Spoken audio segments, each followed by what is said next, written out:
Merci d'être venu ce soir à cette rencontre avec Jean-Jacques Gandini, l'auteur de ce petit ouvrage qui s'appelle Le Procès Papon, édité cette année aux éditions du Passager clandestin.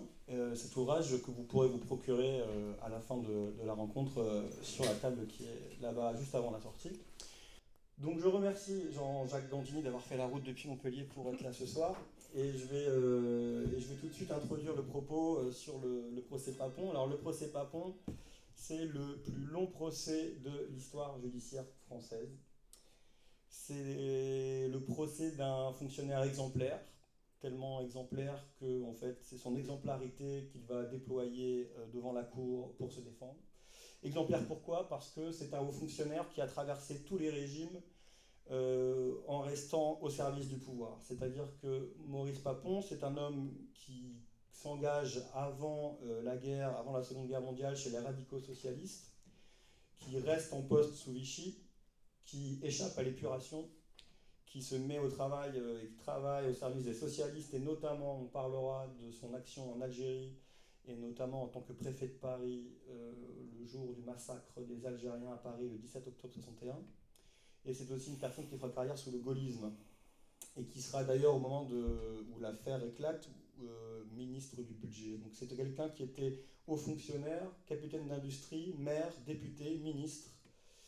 Et à travers le procès de Maurice Papon, qui commence en 1997, c'est quelque part le procès de l'administration française, de comment elle s'est comportée sous Vichy. C'est ça qui transparaît derrière le procès de ce personnage.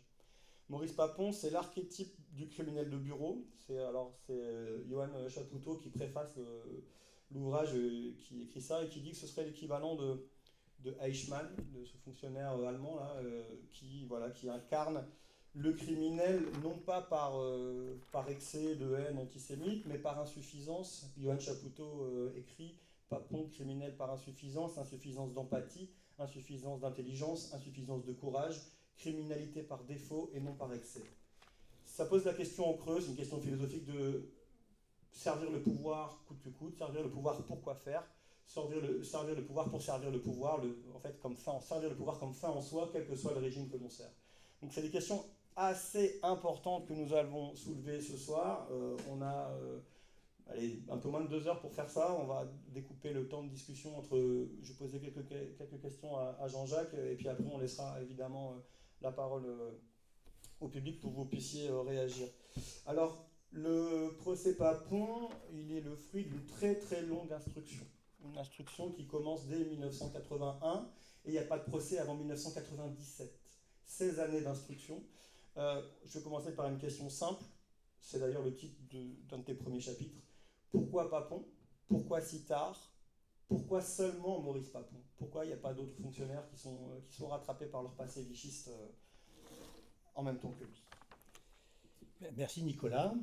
D'abord, je suis très content d'être à Lille, où j'ai quelques attaches, disons, syndicales, puisqu'il a rappelé que parmi les partenaires, il y a à la fois la Ligue des droits de l'homme et le syndicat des avocats de France. Et donc, il y a Florian Bord qui est là, bien connu à cette époque-là. Et donc, je suis venu à Lille, effectivement, il y a déjà un certain temps, mais j'apprécie la ville et je suis content d'avoir eu l'invitation. Et je remercie Nicolas Valentin, qui était un peu la cheville ouvrière, pour me faire venir ici. Effectivement, pourquoi Papon et pourquoi que lui et pourquoi si tard?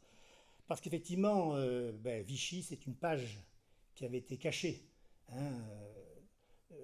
Il y a eu à l'époque du procès Papon, au début, une polémique qui avait été lancée par Philippe Séguin, hein, qui avait dit mais bon, c'est le procès d'un homme. Et puis bon, de toute façon, Vichy, c'est une parenthèse. Vichy est nul et non avenu. La République était à Londres, c'était le général de Gaulle, etc. Bref. Or, en fait, on se rend compte qu'il y a une permanence quand même de l'État qui a existé. Et Papon est l'archétype, là, Nicolas l'a rappelé, il a un parcours assez extraordinaire, effectivement. Il a servi tous les régimes depuis 1936 jusqu'à 1981, et à chaque fois, effectivement, il s'est retrouvé au poste. Pourquoi? Parce que c'est un technicien. C'est un technicien qui n'a pas d'état d'âme, qui obéit au pouvoir, quel qu'il soit. On appelle en droit le droit positif. Le droit positif, quel qu'il soit, eh bien, il y a un droit, il y aurait un droit révolutionnaire, il applique le droit révolutionnaire. Il y a eu un droit vichiste, il y a eu un droit raciste, il applique le droit. Et pourquoi, effectivement, ce procès a duré si longtemps? Parce qu'avec tous ces appuis, et avec le fait, justement, qu'on avait mis le voile sur Vichy, je rappelle qu'en fait, dans la France des années 50 et 60, on ne parlait pas de Vichy. C'est Le Chagrin et la Pitié, le film Le Chagrin et la Pitié, qui a commencé un petit peu, et dans la foulée, le livre de Robert Paxton, sur la France de Vichy, pour réaliser un peu tout ce qui s'était passé à ce moment-là.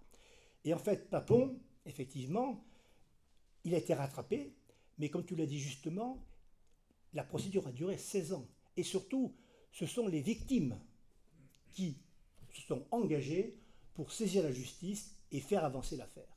Je rappelle qu'elle éclate effectivement le 6 mai 81, entre les deux tours de l'élection présidentielle, par la une du Canard enchaîné, quand un ministre de Giscard, disons, était déporté les Juifs, Papon aide de camp. Et Papon, au début, qui était ministre du budget à ce moment-là, a voulu même faire un procès en diffamation, en estimant que ce qu'on lui reprochait, ce n'était pas lui. Et il a fait quand même montrer effectivement que les documents qui étaient produits étaient bien la réalité. Et je dirais un mot également, c'est important, du rôle des documents dans cette affaire-là. Donc en fait, dès le départ, lorsque s'éclate en mai 81, eh bien, qui est-ce qui est élu le mois suivant? François Mitterrand. Donc la gauche qui revient au pouvoir. Et qui est-ce qui est ministre de la Justice en juillet 81, puisque pendant un mois il intermède avec un certain Maurice Faure, Robert Badinter, dont on a parlé encore il n'y a pas très longtemps, puisqu'il a été panthéonisé. Bon, eh bien, lorsque éclate cette affaire-là, motus, il ne se passe rien au niveau du ministère de la Justice.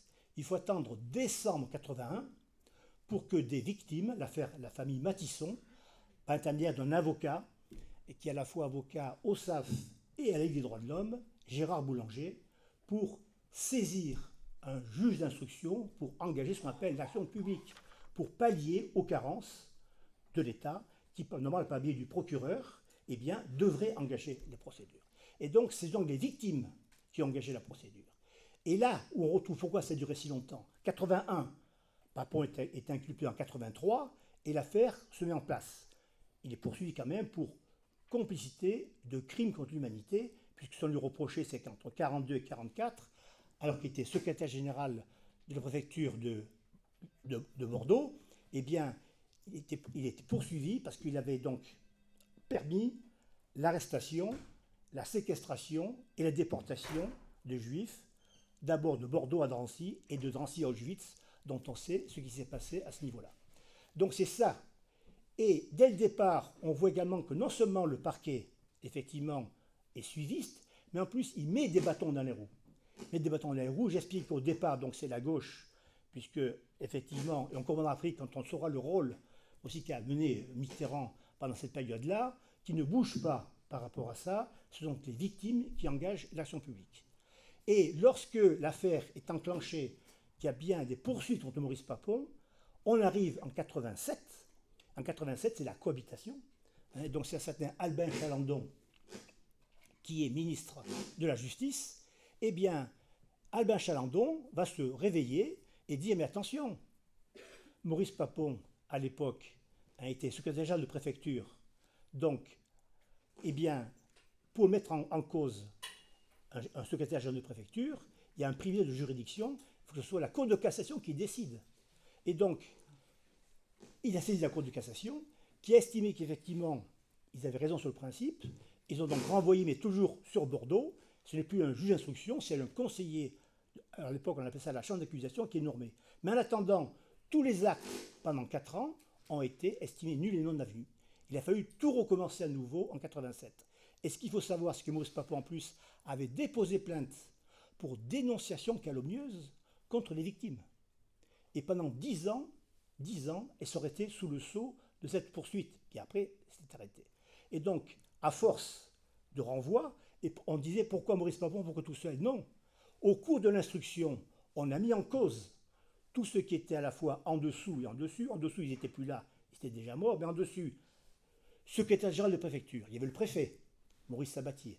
Il y avait ensuite Le Guet, qui était le lien entre Bordeaux et Paris. Et surtout, il y avait René Bousquet, qui était donc le secrétaire général de la police de Paris, qui faisait en fait office de ministre de l'Intérieur, puisqu'à l'époque, Pierre Laval, qui était le président du Conseil, avait gardé pour lui l'Intérieur. Donc, René Bousquet n'était que secrétaire général de police, mais c'est lui qui était vraiment à la tête. Eh bien, au fur et à mesure de l'instruction, eh ces gens-là sont morts. Maurice Sabatier est décédé en 89, Le Guay dans la foulée, et Bousquet, qui était l'homme qui en savait trop, hein, eh bien, lui, il a été assassiné. Il a été assassiné en 93 par un certain Didier, dont on ne sait pas trop évidemment comment il a pu le faire, puisqu'il est arrivé, il a tapé à la porte de Bousquet, l'autre l'a ouvert, il a rectifié, et comme il avait soi-disant plus ou moins un grain, on l'a condamné, mais l'affaire a été étouffée. Et on verra après, si on en parle dans la discussion, le rôle évidemment de René Bousquet, à la fois en tant que deus ex machina, puisque c'est lui qui a mis au point les accords Auberg-Bousquet, qui vont permettre justement ces rafles de juifs à l'intérieur de Vichy et pas simplement en zone occupée, mais aussi le rôle qu'il aura joué après-guerre avec un certain notamment François Mitterrand.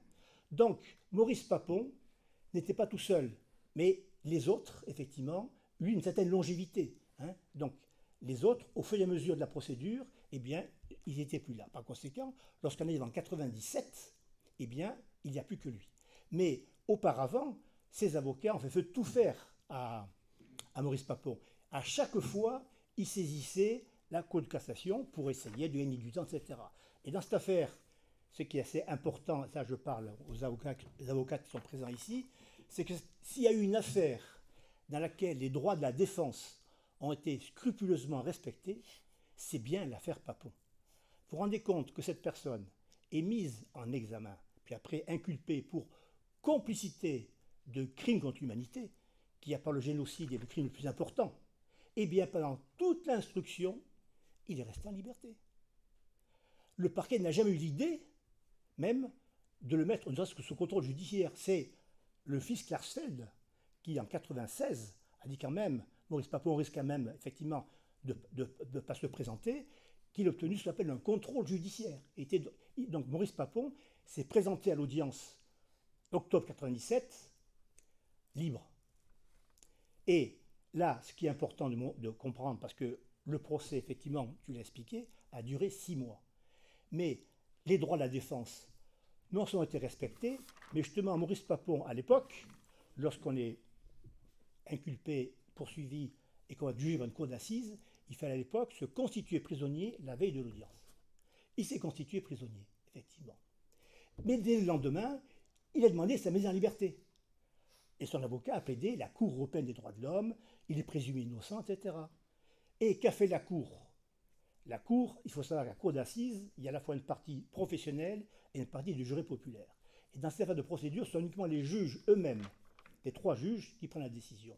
Et là, ils ont remis Papon en liberté, en disant présomption d'innocence. Donc j'ai dit, la façon dont l'affaire a été rendue à ce moment-là, je dis, mais voyez, nous en tant qu'avocats, eh bien, saisissez-vous du procès Papon pour dire que justement, tous vos clients qui sont présumés innocents, eh bien, chaque fois qu'il y a des procédures où on va être d'ores et déjà mis en détention provisoire, etc., servez-vous de cette jurisprudence Maurice Papon. Donc là, ça montre bien la façon dont cette personne, effectivement, avait des appuis très importants. Et au début du procès, l'opinion publique même se demandait pourquoi Maurice Papon était poursuivi. Parce que, comme tu l'as dit justement, tous ces appuis à Maurice Papon, eh bien lui, il a fait produire un certain nombre de personnes comme témoins à son procès. Il faut savoir que dans un procès, vous pouvez effectivement faire témoigner des personnes, lorsqu'elles sont notamment témoins des faits, ça c'est normal, témoigner. Mais ce qu'on appelle des témoignages, disons, on appelle ça des témoignages pour faire comprendre cette personne, quelqu'un de bien, etc., des témoignages de moralité, effectivement, eh bien, en général, je parle sous ton contrôle, Florian, quand on peut en avoir 2, 3 ou 4, c'est un maximum, témoignages de moralité. Maurice Papon en a eu 30. Et les 30 ont eu droit à s'exprimer tranquillement. Et les 30 étaient effectivement non seulement des gaullistes, parce que comme tu l'as dit, effectivement, Maurice Papon, non seulement effectivement, a traversé tous les régimes, mais il a été récupéré en 1944, fin 1944, il est passé directement en septembre 1944 de secrétaire général de la préfecture de Bordeaux-Vichy, il est passé chef de cabinet à l'époque on appelait ça commissaire de la République gaulliste, Cuzin, à Bordeaux. Donc, on voit le personnage et a donc, au début de son procès, des ministres, des résistants. Ça veut dire tout le bien qui passait de Maurice Papon. Par conséquent, on se dit, mais qu'est-ce qu'il vient faire là? Heureusement qu'il y a eu le procès et que grâce au dossier qui a pu être exploité et mis en place, le procès a pu avoir lieu. Et là aussi, c'est important. C'était quoi les documents? Parce qu'effectivement, Maurice Papon, on se disait de toute façon, Vichy, 1940. Dans les années 80, à l'époque, la loi sur les archives du 3 juillet 1979 prévoyait quand même, pour ce qui concernait la défense des intérêts de l'État, 60 ans le délai. 60 ans. Bon. Par contre, les affaires classiques, c'était 30 ans. Et c'est là qu'on voit le rôle important, qu'on reverra d'ailleurs après, tu as dit un mot dans l'affaire de Maurice Papon par rapport à l'Algérie, le rôle très important des conservateurs des archives. Parce que là, justement, Maurice Papon, en tant que fonctionnaire, il essaie de dire, moi j'obéissais aux ordres. Attention, il y a l'éthique de fonctionnement et il y a l'éthique de conviction. Et là, justement, à Bordeaux, le conservateur des archives, Jean Cavaignac, lorsque Michel Setinsky, qui était un jeune juif à l'époque, qui a réussi à échapper au rafle, cherchait à savoir qui avait fait et qui est allé voir dans les archives ce qui se passait, il a eu accès à ce qu'on appelle le service des questions juives. Et c'est là qu'il a vu le nom de Maurice Papon apparaître comme responsable de ce service des questions juives. Eh bien, Jean Cavaignac a estimé que ces documents étaient des documents administratifs, parce que c'était un service administratif, et donc de lui-même, parce qu'à l'époque en plus, la loi sur les archives prévoyait que l'administration qui verse ces dossiers a un droit de regard. Il est passé outre, il a estimé que son devoir de citoyen faisait que. Et c'est grâce donc à ce Jean Cavaignac et aux documents qu'il a accepté qu'ils soient produits au procès que Maurice Papon a pu être poursuivi. Donc c'est très important de voir que quoi que dise Maurice Papon, effectivement, ce n'est pas tous les fonctionnaires qui sont comportés comme lui. Par contre, ce qui est important de se rappeler, c'est qu'à l'époque, effectivement, la grande majorité, c'était des Maurice Papon. Puisque au début du procès, en octobre 1997, l'École nationale de la magistrature a son siège à Bordeaux. Et chaque année, ils prennent un parrain. Le parrain, c'était qui? C'était un certain juge Didier. Ce juge Didier, effectivement, c'est le seul juge qui a refusé de prêter serment au maréchal Pétain. Donc vous voyez que Maurice Papon n'était pas tout seul. Mais tout ça pour dire quand même qu'il a été rattrapé. Et donc c'est important que son procès ait enfin pu avoir lieu et qu'il ait été condamné. Et après, pour le reste... En fait, je me suis rendu compte que j'avais oublié de présenter l'intervenant. Ça peut avoir son importance quand même. Jean-Jacques Gandini est avocat. Quand débute le procès Papon en 97, tu te dégages de tes obligations professionnelles et tu t'es rendu en tant qu'observateur aux 6 mois de procès. Enfin, c'est de là que Jean-Jacques Gandini a écrit le procès Papon. Il y a des choses intéressantes. D'emblée, le procès Papon est qualifié d'historique, puisqu'en fait, c'est quelque chose que j'ai appris en te lisant. Le procès Papon, c'est seulement le 3e procès de la Shoah en France. Il y a celui de Klaus Barbie, qui est un Allemand, le tortionnaire de Jean Moulin, qui est jugé en 87. Il y a le procès du milicien Paul Touvier, qui est jugé à Lyon, qui est une caricature de petite frappe extrêmement antisémite, extrêmement violent. Et Papon, et ces deux-là, Klaus Barbie et Paul Touvier, se sont cachés en fait en 1945. Maurice Papon ne se cachait pas, puisque vous avez bien compris qu'il a continué sa carrière. Donc là, il y a quand même quelque chose de très important, et tu as souligné que la droite et les centristes à l'époque font tout pour circonscrire la portée du procès. Un certain F. Bayrou, groupe UDF, il est inutile de se couvrir la tête de cendre et de se flageller. Voilà. C'est le même discours quand on parle de la question coloniale, c'est la même chose. J'aimerais juste pour préciser ce qu'on lui reproche. Donc Papon, il est jugé en tant que secrétaire de la sous-préfecture de Bordeaux entre 40 de la préfecture de Bordeaux. Okay. Est-ce que tu peux, t'as évoqué son autorité directe sur l'odieux service des questions juives. Est-ce que tu peux revenir précisément sur ce qu'on lui reproche? Et est-ce que tu peux aussi rétablir ça? En effet, tu les as aussi évoqués dans le contexte des accords Auberg-Bousquet, et donc dans ce contexte de collaboration avancée entre... Alors, Bordeaux, à l'époque, est en zone occupée quand même. Si vous n'avez pas la carte en tête, Bordeaux est en zone occupée comme toute la façade atlantique. Oui, justement, ce qui est important de rappeler, c'est que Bordeaux, effectivement, est la préfecture la plus importante de la zone occupée, parce qu'en même temps, il y a Vichy, et donc la zone libre, c'est Vichy, c'est le sud de la France en gros, et le nord est occupé, mais outre le nord, en plus ici le nord était rattaché avec la Belgique. Voilà, toute la façade qui part de Dunkerque jusqu'à Hendaye, c'est également considéré comme zone occupée. Zone occupée. Et Bordeaux est stratégique parce qu'en plus, à Bordeaux, il y a une base de sous-marins, une base de sous-marins de Bacalan, et c'est ces sous-marins U-boats qui vont torpiller tous les navires de ravitaillement envoyés par les Américains en Angleterre, parce que vous savez qu'à l'époque, il y avait un seul pays qui avait résisté, qui n'était pas sous la botte nazie, c'était l'Angleterre. Donc voilà ce qui se passe à ce moment-là. Maurice Papon, secrétaire général de la préfecture, effectivement, à la haute main sur ce qu'on appelle les services nés de l'occupation. Les services nés de l'occupation, c'est quoi? C'est le ravitaillement, c'est le carburant et les juifs. Parce que les juifs sont considérés aussi comme une chose, comme les autres. On gère les juifs comme on gère le carburant et le ravitaillement. Pour eux, c'est la même chose. Et donc Papon, lui, il était dans son bureau, il cochait des listes de noms, en voyant quels étaient ceux qui, effectivement, devaient partir, ceux qui ne devaient pas partir.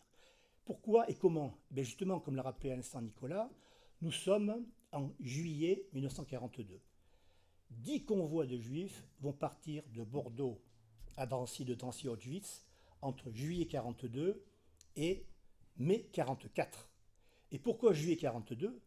Parce qu'il y a eu ce qu'on appelle les accords Auberg-Bousquet. Auberg, c'était le chef de la Gestapo en France. Bousquet, je le disais à l'instant, c'était le chef, le secrétaire général de la police à Paris et de fait le véritable ministre de l'Intérieur. Et en fait, qu'est-ce qu'il voulait, Bousquet? Il voulait que la police, qu'à l'époque, il faut rappeler que c'est Vichy, les lois de Vichy en 1941, qui a unifié la police. La police nationale, c'est Vichy qui l'a créée. Avant, c'était des polices locales, etc. C'est lui qui a créé une police nationale et qui a créé les GMR, les groupes mobiles, etc., qui sont les ancêtres des fameux CRS, les GMR. Et donc, il voulait que la police française soit autonome, non seulement comme elle était à Vichy, mais également à Paris. Et pour pouvoir obtenir cette autonomie de la police française, on dit, mais avec l'autonomie de la police française, ça sera nous, policiers français, qui arrêterons ceux qui contreviennent à l'ordre établi. Et s'il y a les juifs, on arrêtera les juifs. Et le marché, quelque chose qui a été passé à l'époque, c'est de dire, on laisse les juifs français de côté. On va s'intéresser uniquement aux juifs étrangers ou aux enfants français, mais nés de juifs étrangers. Et donc, même en zone libre, qui était Vichy, eh bien, on a envoyé des gens ensuite à Paris et de Paris à Auschwitz. Évidemment, Bordeaux est en zone occupée, mais également, c'était au départ les juifs étrangers. Et ce dont on va se rendre compte au fur et à mesure de l'avancée, 10 convois sont partis, eh bien, comme il faut remplir des quotas, il y avait des quotas à remplir, eh bien, quand les quotas n'étaient pas suffisants, on prenait des juifs français. Et petit à petit, et c'est important parce que, tu as dit tout à l'heure, Maurice Papon a été poursuivi pour complicité de crimes contre l'humanité et en même temps, au départ, d'assassinat. Assassinat, pourquoi? Un assassin, c'est quoi? C'est quelqu'un qui agit avec préméditation.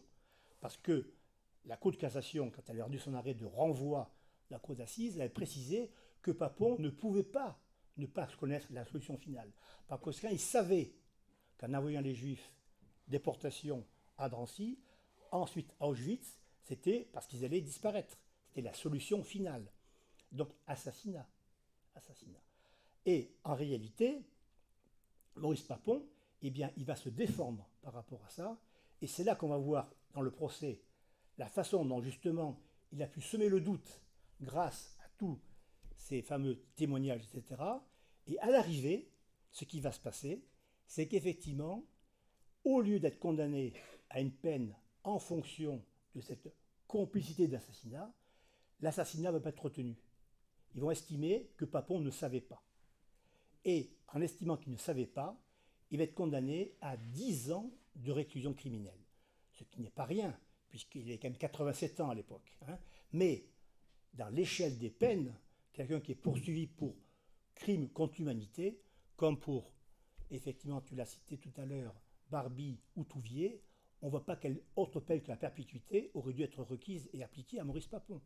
Donc c'est pour ça qu'on voit tout le continuum de tout ce qui s'est passé et comment il a réussi à passer à travers, mais à appliquer les ordres, quels qu'ils soient, alors que là même par rapport à la propre législation existante, eh bien c'était au départ les juifs étrangers qui étaient visés. Et le fait qu'il n'ait pas été retenu la complicité d'assassinat, ça paraît assez ahurissant, parce que dans le cas du procès lui-même, pour se défendre, Maurice Papon a essayé de dire qu'il avait sauvé des juifs. Il appelait ça principalement des juifs intéressants. Des juifs intéressants. Les juifs intéressants, c'était quoi? Eh bien, c'était les juifs qui étaient effectivement conjoints d'Ariens, entre guillemets, ou qui avaient fait la Première Guerre mondiale, qui étaient médaillés militaires, etc., et tout, hein, ou bien, de toute façon, aussi, eh bien, qui avaient donc rendu des services, et à ce moment-là, il a essayé de dire que, au niveau des enfants, que j'ai expliqué, le problème c'est que les enfants, au départ, dans le cas de Zacourbert et de Bousquet, n'étaient pas prévus. C'est de sa propre autorité que Pierre Laval a dit, mais les parents vont partir, ben, il vaut mieux que les enfants soient avec eux. Pas les enfants tout seuls, ils doivent être orphelins, c'est pas possible. Il faut qu'ils partent avec les parents. Parce qu'on avait croire au départ que les juifs allaient partir dans des camps de travail. On leur disait, on venait les chercher, prenait des vivres, mettait des vêtements de travail, etc. On leur faisait croire qu'ils n'étaient pas dans des camps de travail. Et si effectivement ça a pu prospérer au début, quand après, eh bien, on fait à mesure des convois, les hommes, les femmes, les enfants, les vieillards, les paralytiques, tout le monde est parti. On ne pouvait pas penser que ces gens-là allaient dans des camps de travail. Et quand Maurice Papon, justement, essayait de se défendre en disant, une petite Nicole Greenberg, en disant, oui, oui, on l'a sauvée, la petite Greenberg, on a refusé qu'elle parte parce qu'on savait quel sort funeste attendait ses parents. Donc lui-même s'est recoupé, mais malgré tout, il y avait une telle pression que ses avocats ont su semer le doute dans l'esprit des jurés, et c'est pour ça que la complicité d'assassinat n'a pas été retenue, réclusion criminelle pendant 10 ans. Et le problème, je parlais de droit à la défense, mais ça c'est une règle générale. Maurice Papon, effectivement, s'est pourvu en cassation, et en matière de cassation pénale, c'est suspensif. Donc il est condamné à 10 ans, et il reste en liberté. Sur la ligne de défense de Maurice Papon, alors tu as un petit peu déjà dit des choses. En fait, il prétend donc n'avoir pas eu connaissance de l'existence de la solution finale. Si tu veux reprendre quelques-uns des arguments qui sont détaillés dans le livre sur pourquoi c'est pas possible, pourquoi ça ne tient pas, je serais curieux de. Enfin, je pense que c'est important de le dire, de l'entendre. Et puis l'autre axe de sa défense, c'était qu'il a quand même prétendu avoir été un résistant. Est-ce que tu peux aussi Oui. nous éclairer là-dessus? Parce qu'en fait, le premier réflexe de Maurice Papon, quand les articles du Canard enchaîné avec des actes administratifs signés de sa main sortent en mai 81, spontanément pour se défendre, en fait, il fait appel à un jury d'honneur et en fait, il demande à 5 anciens résistants de confirmer ces allégations selon lesquelles il aurait été un résistant. Donc en fait, il se défend comme ça spontanément. Est-ce que tu peux revenir sur les deux axes de sa défense? Donc, je ne connaissais pas l'existence de la solution finale et j'ai été en fait un résistant. Oui, oui effectivement. Donc, Maurice Papon, ça rejoint les deux d'ailleurs à ce niveau-là, il a joué au résistant. Comme je dis dans un chapitre, c'est un résistant bien clandestin. Hein, ça s'appelle un résistant de la 23e heure. Et résistant bien clandestin, c'est même pas moi qui le qualifie, c'est justement du point de vue du jury d'honneur. Dans le cadre de ce jury d'honneur, parmi les membres de ce jury d'honneur, il y avait un certain Jean-Pierre Bloch. C'est lui qui a dit, lorsqu'il est venu témoigner au procès, il a dit oui, Maurice Papon, c'est un résistant bien clandestin. C'est-à-dire qu'il y a effectivement eu quelques actes de résistance, fin 43, début 44, parce qu'on sentait à ce moment-là le sort des armes qui allait bouger, et donc il a donné des gages. Il a donné des gages à la résistance. Et on va y venir après, vous allez comprendre pourquoi justement il a été récupéré en 1944 par les gaullistes par rapport à ça. Parce qu'en réalité, Maurice Papon, pour se défendre, il a essayé de dire, mais moi, j'étais résistant, et surtout, j'écoutais Radio Londres. J'écoutais Radio Londres. Donc, on lui dit, mais si vous écoutiez Radio Londres, dès l'année 1942, a parlé notamment de témoignages de Polonais qui avaient vu ce qui s'était passé à Auschwitz et qui étaient venus en Angleterre et notamment en lien avec le Congrès juif mondial, on appelle ça le télégramme Riener. C'est le télégramme Riener qui démontrait qu'effectivement la solution finale, c'est déjà en cours à Auschwitz. Il n'y a pas qu'Auschwitz, Treblinka, Sobibor, tous ces camps d'extermination, qu'il ne faut pas confondre avec les camps de concentration, les camps d'extermination. Eh bien, Maurice Papon, si effectivement il écoutait Radio Londres, eh bien donc il savait, il ne peut pas ignorer, par conséquent, il savait pertinemment quel était le sort des Juifs qu'il envoyait en déportation, d'abord à Drancy et ensuite en Auschwitz. Par conséquent, il savait, et donc c'était logique qu'il soit inculpé au départ du complicité d'assassinat, puisqu'il savait le sort funeste qui attendait les Juifs à l'arrivée. Mais comme je vous dis, il a su jouer cette ambiguïté dans le cadre du procès et parmi ses avocats, qu'il faut reconnaître, ont fait leur travail d'avocat, puisque tout le monde a droit d'être défendu. Hein, c'est quand même important de le souligner. Quel que soit ce qu'on fait, tout le monde a droit à une défense. C'est un principe intangible, il faut bien avoir ça en tête. Eh bien, à partir de là, effectivement, Maurice Papon, comme je vous dis, il a senti les choses évoluer et il a donc donné des gages. C'était quoi les gages? C'est que fin 1943, début 1944, il y a notamment un certain nombre d'aviateurs anglais qui ont été parachutés derrière les lignes pour préparer justement, disons, le débarquement. Et donc, effectivement, il y avait des filières et il a pu en sauver 2 ou 3 d'entre eux, fin 1943, début 1944, qu'il a cachés. Et donc, quelques aviateurs anglais ont témoigné après en sa faveur.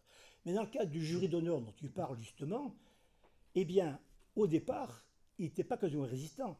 Il a fallu qu'il donne des gages, quelques mini-gages comme ça, pour estimer effectivement, ce jury d'honneur a dit, oui, Maurice Papon a rendu des services à la résistance, mais il aurait dû démissionner fin 1942, lorsqu'il y a eu effectivement les différents codes de juifs. Par conséquent, il s'est retrouvé un peu piégé par rapport à ça. Et comment il s'en est sorti?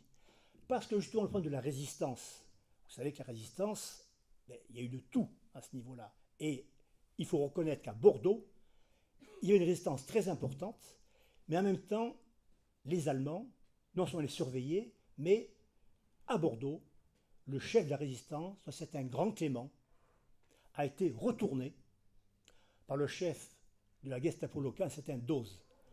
Et donc il a donné pratiquement tout le réseau. Et donc la résistance s'est complètement effondrée à Bordeaux l'été 1944. Ce qui fait que lorsque Gaston Cusin, effectivement l'envoyé du général de Gaulle, est arrivé à Bordeaux, il n'y a plus personne.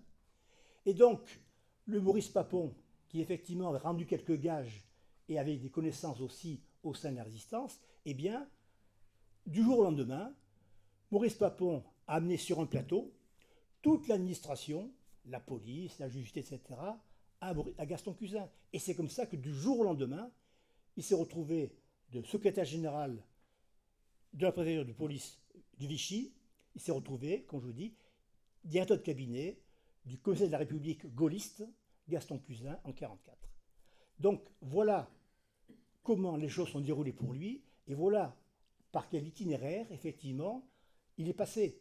Mais quoi qu'en soit sa condamnation, on pourra aussi venir après ce qui s'est passé, après c'est important pour la suite de ce personnage, mais à mon sens, et je pense, dans le bouquin, vous verrez, je reprends très précisément les différents convois l'un après l'autre, et j'analyse tout ce qui s'est dit à l'audience à ce moment-là, eh bien, Papon ne pouvait pas ne pas savoir, donc Papon est responsable d'assassinats envers les Juifs, et le procès a été tronqué au niveau du résultat, mais bon, la cour d'assises a statué.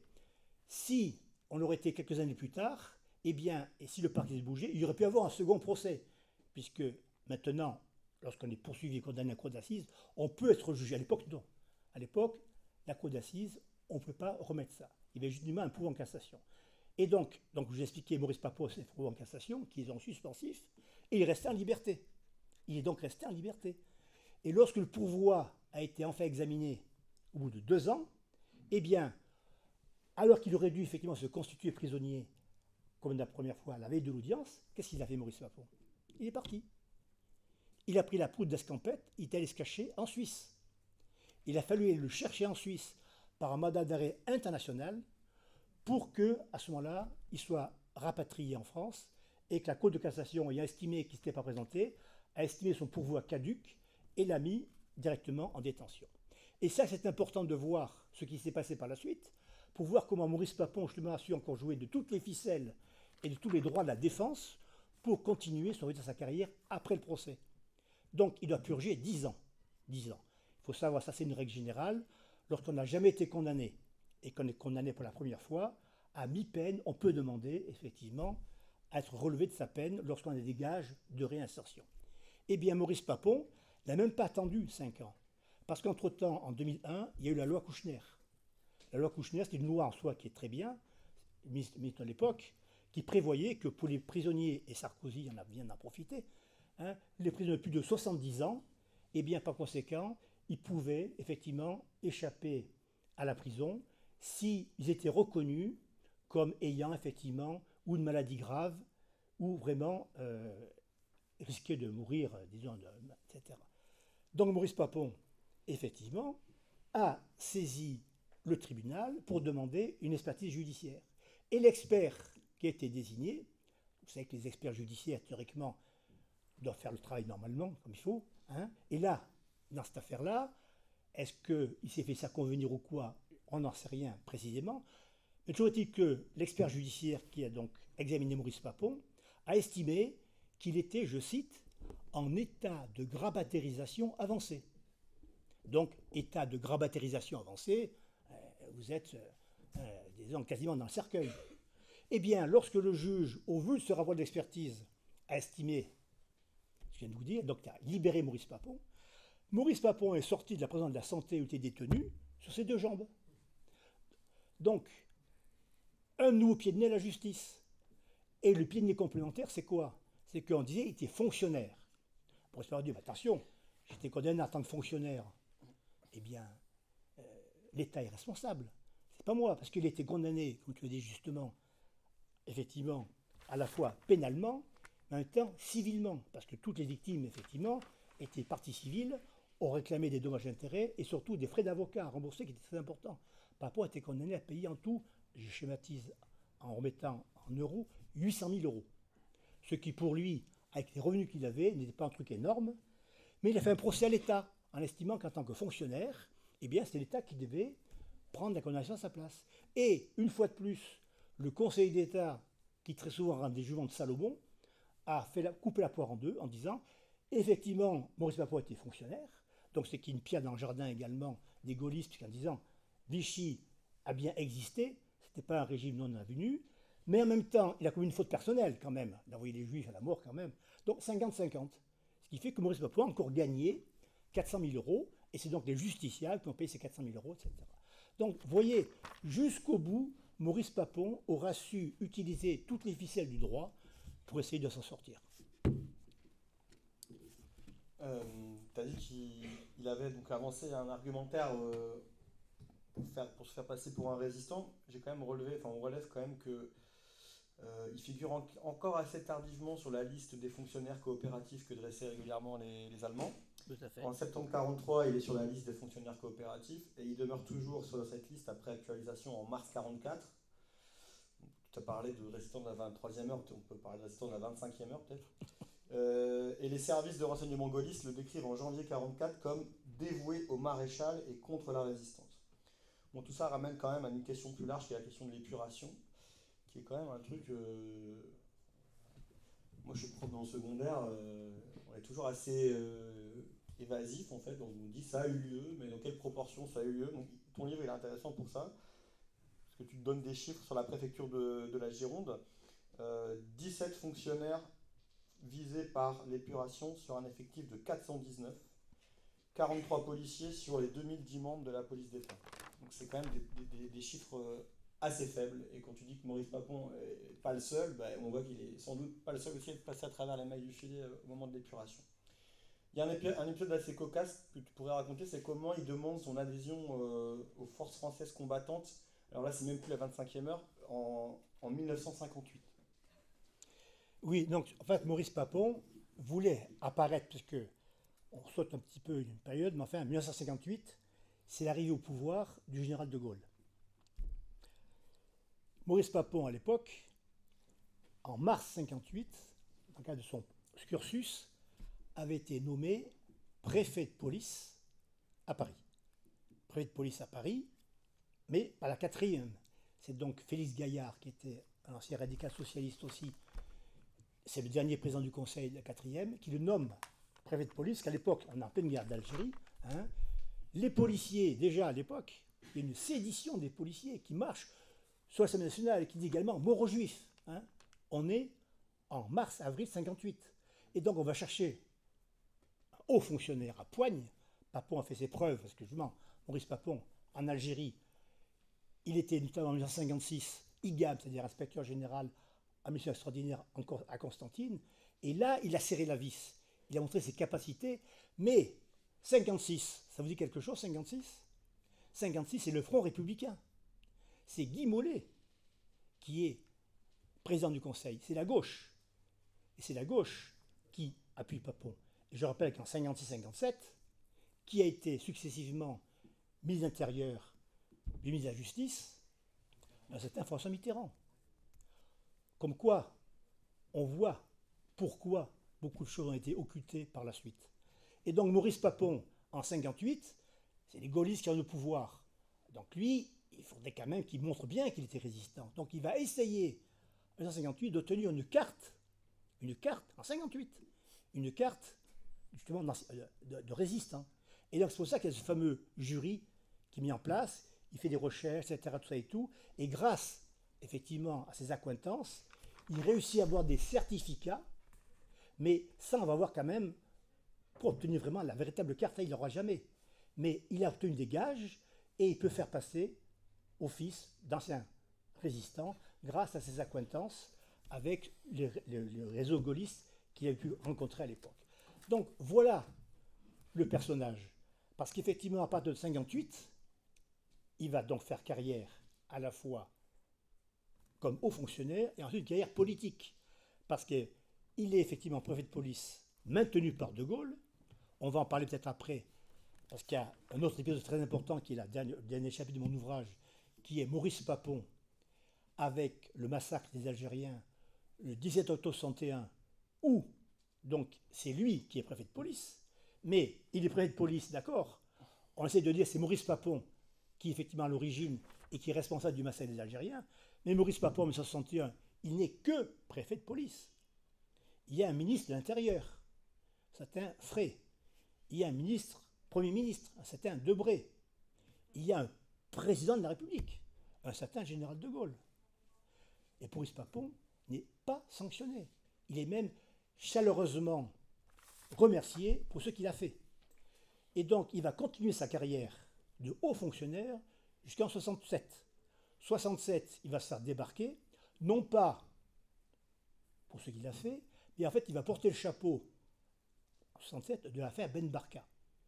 L'affaire Ben Barka qui va éclater à Paris fin 65, qui est en fait montée par les services secrets à la fois marocains et français, mais il faut qu'il y ait, comment dirais-je, quelqu'un qui porte le chapeau parce que ça devient tellement énorme cette affaire Ben Barka. Maurice Papon est donc préfet de police, c'est lui qui porte le chapeau, De Gaulle le débarque, mais il devient aussitôt, à l'époque il y avait beaucoup d'entreprises qui étaient nationalisées, il devient PDG de Sud Aviation. PDG Sud Aviation, et c'est lui qui va mettre en route le Concorde. Le Concorde entre donc Paris, Londres et New York. Arrive 68, et donc 68, on parle tout à l'heure effectivement des connexions de Maurice Papon. Maurice Papon, quand il était étudiant, en 1935, 25 ans, il faisait à la fois des études de droit et de lettres, était à la LORS, la Ligue universitaire radicale socialiste. Le président de l'époque de cette LORS, c'était Pierre Mendès France. Et parmi ses condisciples, il y avait à la fois Léopold Sédar Senghor et un certain Georges Pompidou. Georges Pompidou. Et donc en 68, effectivement, Georges Pompidou, quand il va y avoir la fameuse chambre introuvable, hein, les députés et les députés de la peur qui ont été élus en juin 68, il va chercher Maurice Papon parce qu'il a besoin également d'hommes liges au sein de ce qu'à l'époque c'était l'UDR, l'Union de la défense de la République, hein, qui était à l'époque. Maintenant, il y a une autre UDR, hein, celle de Ciotti, comme par hasard. À l'époque, c'était vraiment les gaullistes. Et donc, Maurice Papon va faire ensuite une carrière politique.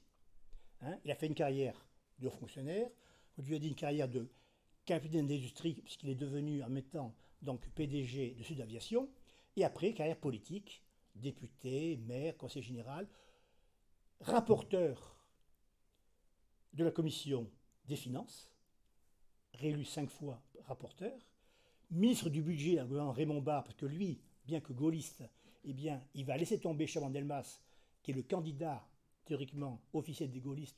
Chirac, c'est pas son coup d'essai, avait trahi à ce moment-là pour rejoindre Giscard et devenir Premier ministre.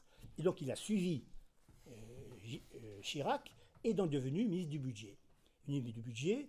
Et c'est pour ça que, en même temps que ministre du budget, il était trésorier de l'UDR. C'est lui qui avait la main sur les hautes finances du parti gaulliste.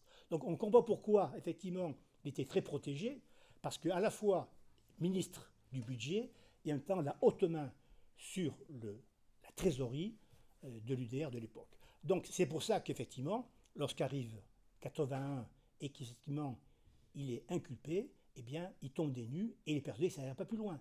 Donc vous voyez le personnage et tous les liens qu'il a tissés et qui permettent de comprendre pourquoi il avait réussi à passer à travers toutes les gouttes. Parce que pour terminer, avant que je te repasse la parole, août, septembre 1944, eh bien, l'administration était très compromise. Mais pour De Gaulle, il fallait faire repartir la machine française, parce qu'on ne se rappelle pas tellement cet épisode-là, mais l'été 1944, la France était une puissance très minime au niveau de la résistance par rapport aux alliés, ce qu'on appelait à l'époque les alliés, les forces alliées.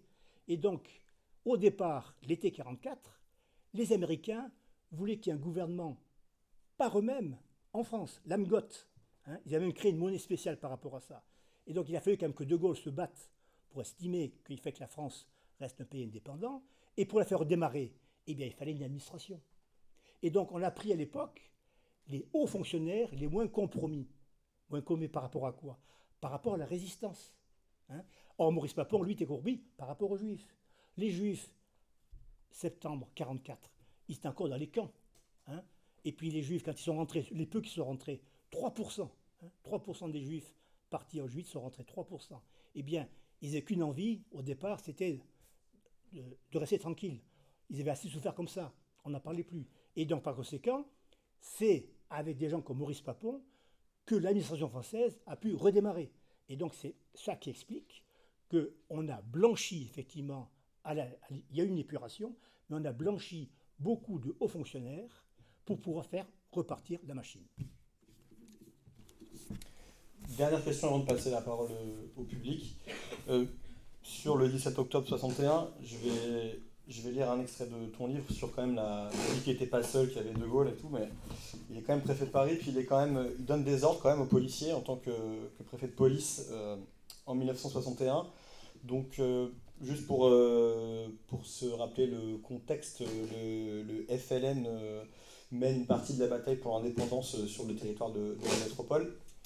Il y a des policiers qui sont abattus entre 1958 et 1961, une soixantaine, et 11 au cours du seul été 1961, alors que le massacre des Algériens, c'est 2 mois plus tard. Donc on a une police qui est chauffée à blanc, et voilà le rôle de Maurice Papon. Donc je cite Jean-Jacques Blandini.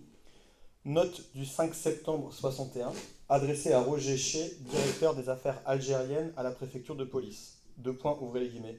Les membres des groupes de choc pris en flagrant crime doivent être abattus sur place. Véritable permis de tuer, un tel ordre écrit inouï ne peut être considéré que comme illégal et illégitime en temps de paix comme en temps de guerre, et démontre si besoin est que la patrie des droits de l'homme sait se comporter à l'occasion comme une dictature militaire. Papon récidive le 2 octobre en lançant dans la cour d'honneur de la préfecture lors des obsèques du brigadier Jean de Mohen, victime d'un attentat, 2 points, ouvrez les guillemets, pour un coup porté, nous en porterons 10, ce qui a été interprété selon les témoignages des policiers présents, pour un policier tué 10 Algériens. Le même jour, lors d'une visite au commissariat du 8e arrondissement et de Montrouge, il lâche, en cas d'incident, un patron sera présent et invoquera la légitime défense, vous serez couverts. Est-ce que tu veux dire, peut-être revenir, je ne sais pas, je pense que c'est peut-être un peu nécessaire quand même sur les événements du 17 octobre. Oui, en fait, 17 octobre 61, et vous savez que mars 62, c'est les accords d'Évian. Donc il y a une pression très importante pour justement faire hâter l'indépendance. Et donc le FLN a voulu marquer le coup par une manifestation pacifique. Parce que entre nous, le FLN, c'est un parti quand même assez dur. Hein, et par conséquent, il fallait être dans la ligne. Lorsqu'ils ont dit, effectivement, il ne faut pas qu'il y ait le moindre, même tournevis ou quoi que ce soit, aucune arme. Et en plus, ils étaient habillés bien, montrer qu'on est digne, etc. Hommes, femmes et enfants. Je vous renvoie, pour en savoir plus, à l'extraordinaire livre de Jean-Luc Einaudi, qui s'appelle La bataille de Paris, qui explique par A plus B, minute par minute, comment en réalité, déjà avant, tu l'as souligné justement, avant déjà le 17 octobre et après, mais le 17 octobre même, bilan officiel, 3 morts. En réalité, on ne sait pas toujours, là on va dire un mot grâce au procès qui a eu lieu par la suite, entre 200 minimum et 300 morts en réalité. Et comment on le sait, ces 200 à 300 morts? Parce que, justement, Maurice Papon a voulu faire un procès en diffamation Jean-Luc Einaudi. Je parlais effectivement des fameux témoignages de moralité. Les partis civils aussi ont fait partie des témoignages. Et donc le MRAP avait fait citer Jean-Luc Einaudi pour rappeler la face cachée justement de Maurice Papon pendant l'Algérie. Et il faut savoir que lorsqu'on est témoin à un procès, on ne peut pas lire. C'est tout oral. Eh bien, pendant 2 heures de temps, Jean-Luc Einaudi a décortiqué tout ce qui s'est passé le 17 octobre 61 à la cour d'appel, à la cour d'assises de Bordeaux. Et c'est là un des tournants aussi du dossier qui a fait montrer, public qui était présent aussi au jury d'assises, l'autre face de Maurice Papon qui avait continué après 1944. Mais pour revenir donc à 61, eh bien, par rapport à ça, donc Maurice Papon, effectivement, s'est comporté de telle façon que, une fois que le jugement a été rendu, 2 avril, parce qu'on a prolongé le délibéré, hein, j'ai été au procès, on a passé toute la nuit du 1er avril, pour effectivement, ça s'est rendu le 2 avril, parce qu'il fallait quand même pas, même si on s'en fout, on n'est pas superstitieux, mais pour beaucoup de gens, rendre une décision pareille un 1er avril, ça aurait été un peu curieux. Donc c'est le 2 avril 1998 que Maurice Papon a été condamné. Eh bien, au lendemain de cette condamnation, Jean-Luc Einaudi, qui avait un privilège d'immunité, puisqu'il parlait en tant que témoin, redit dans le journal Le Monde, Maurice Papon, le 17 octobre 61, c'est lui qui est à l'origine du massacre des Algériens. Maurice Papon lui fait un procès en diffamation. Pourquoi? Parce qu'il estime, Maurice Papon, à l'époque, on est donc en 1997, on est donc à 35 ans de la guerre d'Algérie, eh bien, il y a une loi d'amnistie. Tous les actes ont été amnistiés, donc il n'y a pas d'accès. Et donc il est persuadé que de toute façon, Jean-Luc Einaudi ne va pas pouvoir faire la preuve de ce qu'il raconte par rapport à 1961. Il engage une procédure en diffamation devant le tribunal correctionnel de Paris. Et c'est là qu'on va retrouver l'importance des archivistes, parce que j'ai dit tout à l'heure Jean Cavaignac. Là, en matière de diffamation, lorsque vous êtes estimé diffamateur, eh bien, il faut faire ce qu'on appelle l'offre en preuve. L'offre en preuve, c'est-à-dire qu'il faut qu'on puisse montrer par des documents, par des témoignages, justifier effectivement ce qu'on avance. Or là, effectivement, vous ne pouvez pas. Loi d'amnistie, t'es protégé. Et les affaires judiciaires, 100 ans, lorsqu'il y a une affaire de justice, 100 ans, ça reste dans les archives. Qu'est-ce qu'a fait Maurice Papon?